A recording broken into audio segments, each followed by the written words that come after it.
the disease aside, what was it like for you to watch this play being run?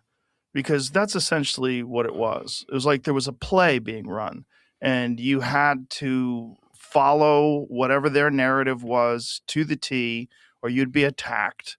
I mean, and you would see these people that were acting like soldiers for the pharmaceutical drug complex. I mean, they Right. would go out there and just brutally attack anybody who deviated from the narrative, say the most awful things, talk about how there's blood on your hands, and like Right. it was very strange.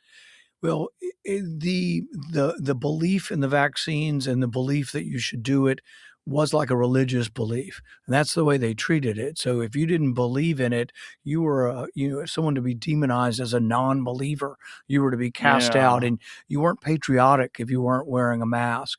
And even after I've already had it, I'm walking down the hallway, between the office buildings and the Capitol, and all those reporters, they're 22 years old. Most of them are journalist majors. They never had a science course in their life, and they're lecturing me about why I should be wearing a mask. And it's like, I already had the disease. I've healed up 3 weeks. I don't need to wear a mask. I've got immunity. Well, how do you know that? But even in the beginning, when they said they didn't know, they did know.